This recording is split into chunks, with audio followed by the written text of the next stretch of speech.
A Little House Chapter Book, Pioneer Sisters, illustrated by Renee Grafe. Chapter 1. In the Big Woods. Laura had two sisters. Mary was the oldest, and Carrie was the youngest. Laura was right in the middle. They all lived with their pa and ma in the big woods of Wisconsin, in a little gray house made of logs. All around the house, as far as Laura and Mary could see, were the trees of the big woods. There were no other houses, and no other children for them to play with. They played with each other and their good old dog, Jack. The house was small, but comfortable. Upstairs there was a big attic. Downstairs was a little bedroom and a big room to live in. There was an iron stove in the big room and a table and chairs. In the bedroom was a big bed for Ma and Pa. Mary and Laura slept in a little trundle bed, which was very low to the ground. Every morning Mary and Laura made their bed. Then Ma pushed it out of sight beneath her big bed. After Mary and Laura made their bed, they wiped the breakfast dishes. Then they helped Ma with the chores.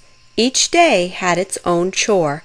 Ma would say, "Wash on Monday, iron on Tuesday, mend on Wednesday, churn on Thursday, clean on Friday, bake on Saturday, and rest on Sunday." Laura liked the churning day best. Churning meant making butter out of the cream. Ma poured cream into a tall pot called a churn. She put a long pole into a hole in the churn lid. The pole was called a dash. Ma moved the dash up and down through the hole. Sometimes she rested, and Mary got to churn for a while. Laura would have liked to help, but the dash was too heavy for her. It took a long, long time for the lump of butter to form in the cream. After the work was done, Laura and Mary could play.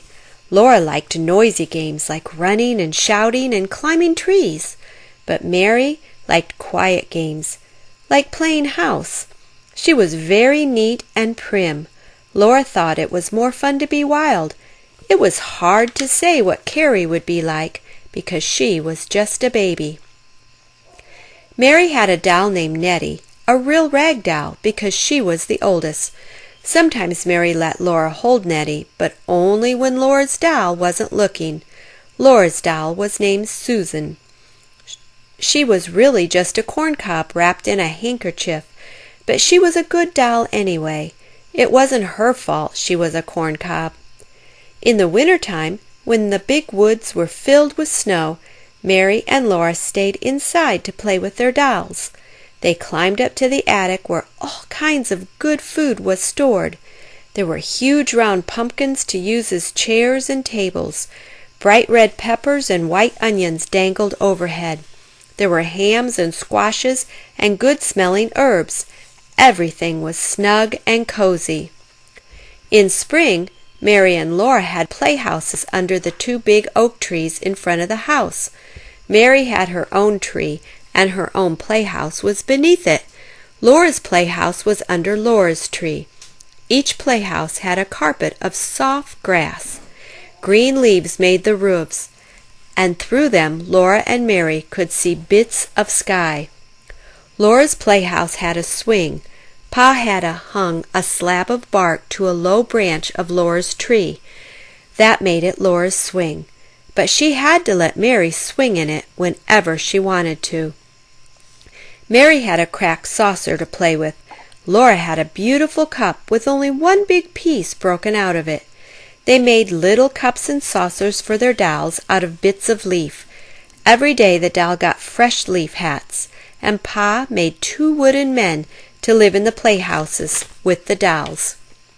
Sometimes when Pa came home early, he would have time to play with Laura and Mary before supper. One game they loved was called Mad Dog. Pa would run his fingers through his thick brown hair, making it stand on end. Then he dropped on all fours and growled. He chased Laura and Mary all around the room. They were quick at dodging and running away, but once Pa caught them against the wood box behind the iron stove. They couldn't get past him. Pa growled a terrible growl. His hair was wild and his eyes were fierce. He was just like a real mad dog. Mary was so scared she couldn't move. Laura screamed.